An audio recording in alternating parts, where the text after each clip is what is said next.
নমস্কার সুপ্রিয় শিক্ষার্থী বন্ধুগণ, আজ আমরা হিন্দু ধর্মের দ্বিতীয় অধ্যায়ে হিন্দু ধর্মের উৎপত্তি ও ক্রমবিকাশ থেকে দ্বিতীয় পরিচ্ছদে আমাদের রয়েছে হিন্দু ধর্মের বিশ্বাস।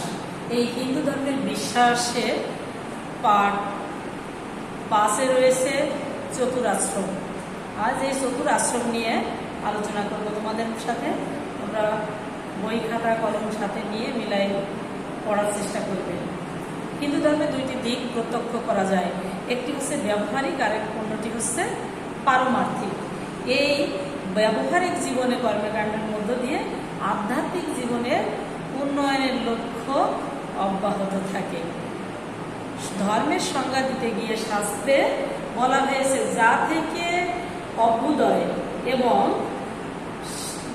যার মধ্যে অর্থাৎ সাংসারিক উন্নতি, যা থেকে অভ্যুদয় যার ভিতরে সাংসারিক উন্নতি ও নিরাশ্রয় অর্থাৎ নিশ্চিত মঙ্গল থাকে, তাকে এই আমরা ধর্ম নামে আখ্যায়িত করতে পারি।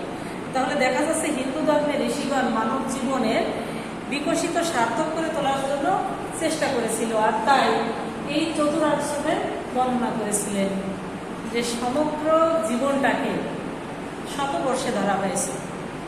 এই শতবর্ষে ধরা হয়ে এখান থেকে এই শতবর্ষ জীবনটাকে 4টি ভাগে ভাগ করা হয়েছে।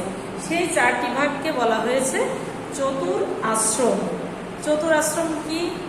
প্রত্যেকটা আশ্রম, একটা আশ্রম থেকে আরেকটা আশ্রমে সময়কাল 25 বছর করে ধরা হয়েছে। এখানে আমরা দেখেছি প্রথম যে আশ্রমটা রয়েছে চতুরাশ্রমে সেটা হচ্ছে ব্রহ্মচর্য আশ্রম। ব্রহ্মচর্য আশ্রমটা কি? শৈশবকালে প্রথম 5 বছর বাদ দিয়ে পরের 25 বছর পর্যন্ত গুরুগৃহ থেকে যে বেদ শাস্ত্র অধ্যয়ন করা, পড়াশোনা করা, কঠোর পরিশ্রমী এবং আত্মসংযমী হয়ে ফিরে আসা হতো। এই যে সময়কালটা, এই সময়কালটাকে বলা হয়েছে ব্রহ্মচর্য আশ্রম। এবং এই ব্রহ্মচর্য আশ্রম থেকে যখন নিজের গৃহে ফিরে আসে, অর্থাৎ পাঠ শেষ করে যখন নিজ গৃহে ফিরে আসা হয়, সেই সময়টাকে বলা হয়েছে সমাবর্তন। এই সময় গুরু শিষ্যকে অনেক মূল্যবান উপদেশ দিতেন। এটা হচ্ছে আমাদের ব্রহ্মচর্য আশ্রম। এবার ব্রহ্মচর্য আশ্রমের পরে রয়েছে গারস্থ আশ্রম। গারস্থ আশ্রমটা কি? বিবাহের মাধ্যমে সন্তান সন্ততি ধারণ, ভরণ পোষণ, পারিবারিক জীবন লাভ করা, এই যে সময়টা, এই 25 বছরকে বলা হয়েছে গারস্থ আশ্রম। গারস্থ আশ্রমে থেকে কি কি করতে হয়? পরিবার গঠন করে, বিবাহের মাধ্যমে পরিবার গঠন করে সন্তান সন্ততি জন্মদান এবং পিতামাতার সেবা যত্ন করা।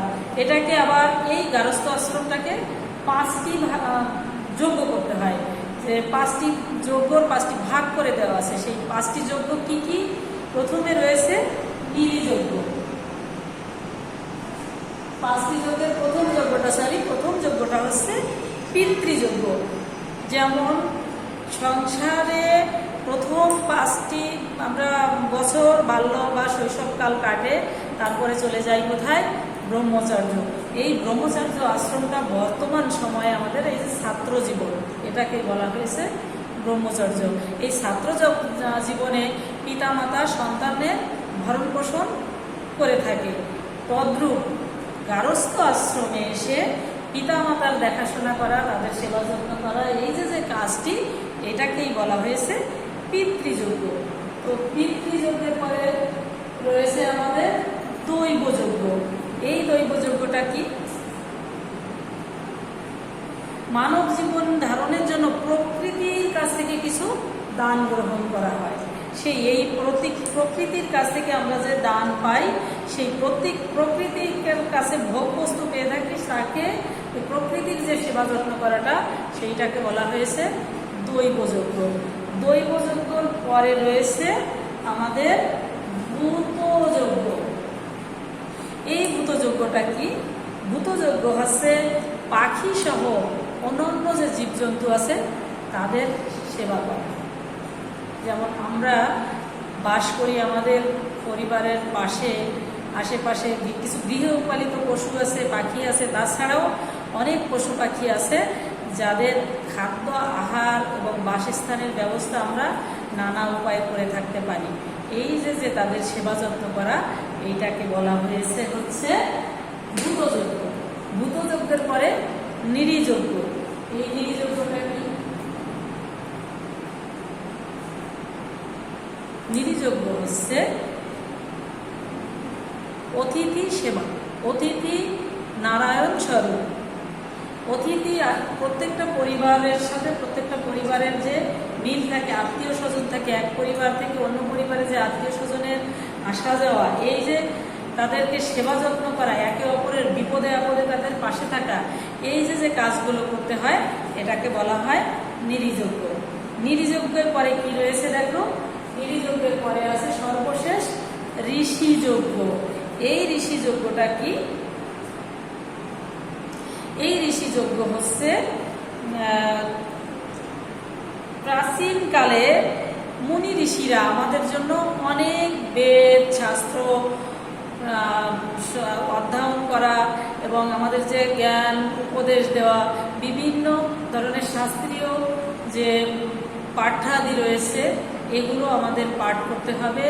তাদের এই পাঠের মাধ্যমে আমরা তাদেরকে কি করব, তাদের নিকট থেকে যে জ্ঞান অর্জন করি, এই জ্ঞান অর্জনটা করা, যথাসময়ে শাস্ত্র অধ্যয়ন করা, এই জ্ঞান অর্জন করা, এটাকে বলা হয়েছে হচ্ছে সর্বশেষ যজ্ঞ, ঋষিযজ্ঞ।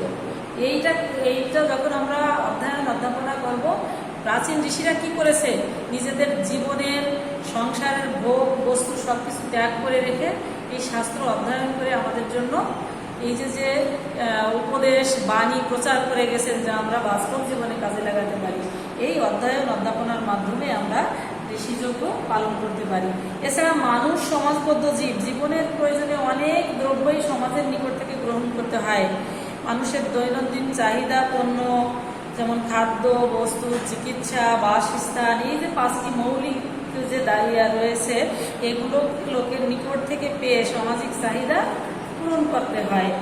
এরপরে রয়েছে মঠ, মন্দির, উপাসনালয়। প্রত্যেকটা জিনিস আমাদের গার্হস্থ্য জীবনের মধ্যে নিহিত। তাই গার্হস্থ্য জীবন হচ্ছে সর্বশ্রেষ্ঠ যুগে। বর্তমান কলিযুগের জন্য গার্হস্থ্য আশ্রম সর্বোৎকৃষ্ট আশ্রম। এরপরে তৃতীয় আশ্রমটা হচ্ছে বানপ্রস্থ। বানপ্রস্থ হচ্ছে তৃতীয় পর্যায়ে এসে এই আশ্রমের কথা আলোচনা করা হয়েছে। দেখো, যেখানে মানুষ সংসারের দায় দায়িত্ব সন্তানের উপরে ন্যস্ত করে নির্জন পরিবেশে নিজের জীবনের যে শেষ সময়টা, একদম সর্বশেষ সন্ন্যাস গ্রহণ করার আগে নির্জন পরিবেশে বা বনে গিয়ে এই যে ঈশ্বরের আরাধনা করা বা ঈশ্বরের তপস্যা করার জন্য কাটাবে, এই সময়টাকে বলা হয়েছে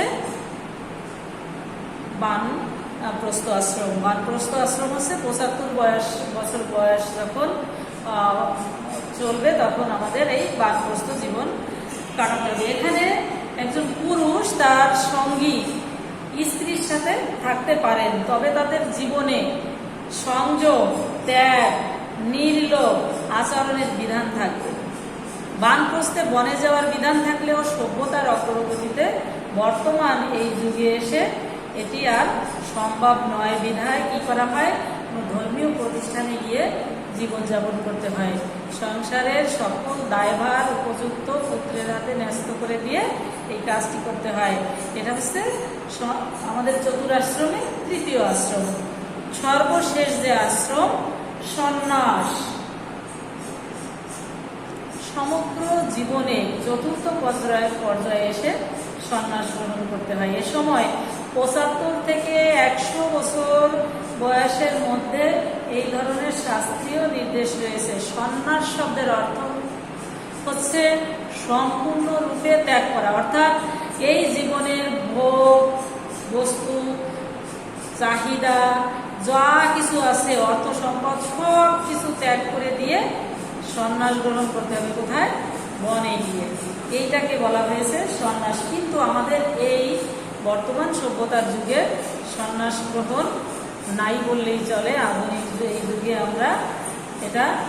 কারণ সন্ন্যাস গ্রহণ করতে গেলে এই যে 75 বছর বয়সের পরে মানুষের একটা সময় এমন এসে দাঁড়ায় যেখানে নিজের চলাফেরা করাই কঠিন, কিভাবে সন্ন্যাস গ্রহণ করা সম্ভব।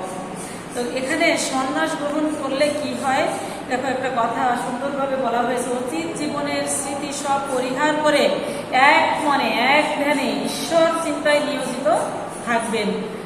শাস্ত্র বচনে জানা যায় দণ্ড গ্রহণে নরনারায়ণ হবে, অর্থাৎ এই সন্ন্যাস গ্রহণ করলেই মানুষ নারায়ণ বা দেবতায় পরিণত হয়ে যায়। কিন্তু এই যে আমাদের এই বর্তমান যুগে হচ্ছে গারস্থ আশ্রম সর্বশ্রেষ্ঠ, তাই সংসারে থেকেই গারস্থ আশ্রম পালন করা যায়। সন্ন্যাসের মূল প্রতিপাদ্য বিষয় হচ্ছে কর্মফল আসক্তি ও ভোগ আসক্তি ত্যাগ করা। এই সম্পর্কে শ্রীমদ্ ভগবদ গীতায় বলা হয়েছে, দেখো একটি শ্লোক, অনাশ্রিত কর্মফলম কার্যং কর্ম করতি যৎ সন্ন্যাসী চ নির্চক্রিয়। অর্থাৎ কর্মফলের বাসনা না করে যিনি কর্তব্য কর্ম করেন তিনি সন্ন্যাসী, তিনি যোগী। শুধুমাত্র গৃহাদির কর্ম ত্যাগ করে বা শরীরের উপকরণ সংগ্রহ করাকেই কর্মত্যাগ বা সন্ন্যাস বলে না। অতএব এই যে আমাদের যে জীবন বর্তমান সময় গারস্থ জীবনে স্ত্রী পুত্র কন্যা সব পিতা মাতা এদের পরিত্যাগ করে সন্ন্যাস গ্রহণ করা উচিত হয় না। তাই এই কলিযুগে গারস্থ আশ্রম থেকে জীবনযাপন করাই ভালো, এতেই মানুষের জীবনের সার্থক ও কল্যাণ হয়। এই ছিল হচ্ছে আমাদের দ্বিতীয় অধ্যায়ের প্রথম পরিচ্ছেদ হিন্দু ধর্মের বিশ্বাস, চতুর্থ পাঠ শেষে আমরা পঞ্চম এবং ষষ্ঠ পাঠে এসেছি চতুর্থ আশ্রম নিয়ে। আমি আজকের মতো এখানে শেষ করছি। আমার নবম এবং দশম শ্রেণীর শিক্ষার্থীদের ধন্যবাদ জানিয়ে শেষ করছি। তোমরা সবাই ভালো থাকবে। নমস্কার।